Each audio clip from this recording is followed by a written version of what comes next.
And we want to get some expert analysis now to put all of this into context for us. We're going to bring biochemist and toxicologist Dr. Marc-Michael Blum, an expert on the Novichok nerve agent. He led the team investigating the poisoning of Sergei Skripal and his daughter in the UK in 2018.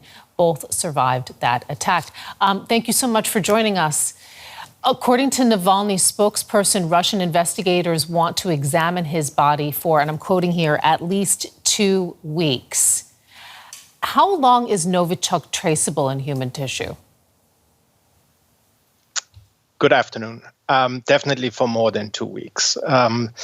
There are degradation products and products of these nerve agents, not only Novichok, but nerve agents in general that bind to proteins in the body that you can detect after weeks, if not months. So just a couple of days won't make a big difference here. How long until it becomes untraceable? It depends also on the decomposition of the body, of course, which will set in ultimately.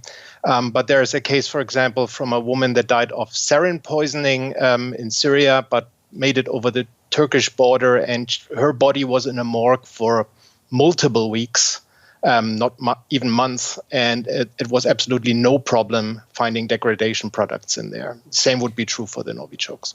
Okay.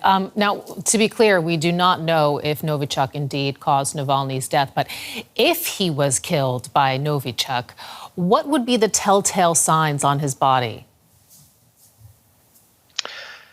Indeed, it is absolute and pure speculation at the moment. The nerve agents can be found in blood as degradation products. Simply by looking at the body, you probably won't see much. It depends on the circumstances, but from an analysis of tissue, blood is difficult to get after the body from a dead body.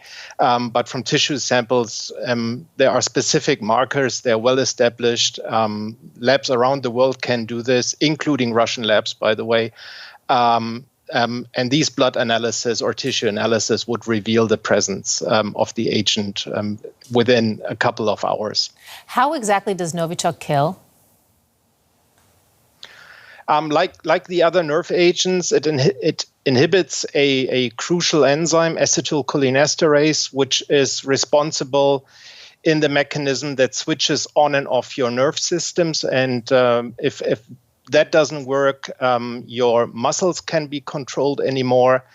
That normally means that you die because you cannot breathe anymore. You also have cramps and seizures. You urinate, you will have tears, so your body fluids just start running. But ultimately, death is by respiratory failure normally. You've worked on the investigation we mentioned into the assassination attempt on Sergei Skripal and his daughter in the UK. What have you learned there about Novichok? Well, there's, of course, also the case of Dawn Sturgis, who died about 3 months after the Skripal poisoning, after her friend found a perfume flacon containing the poison, and she got in contact with that. Also then, the team I was leading, but also especially the investigation done by the UK police, and our work was independent of that, clearly showed signs that the poison was there. There was no doubt in those findings. You don't need much. This is one of the things. It doesn't need to be an enormously big amount.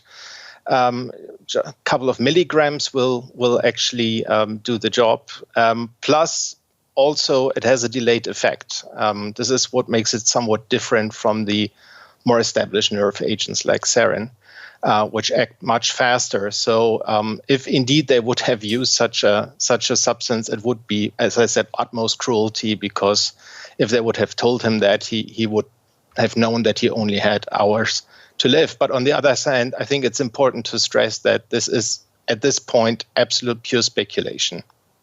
Okay, biochemist and toxicologist Dr. Marc-Michael Blum, thank you so much for joining us to share your expertise on nerve agents, also your expertise having been part of the team in investigating the poisoning of Sergei Skripal and his daughter in the UK in 2018. We appreciate it. Great pleasure. Thank you.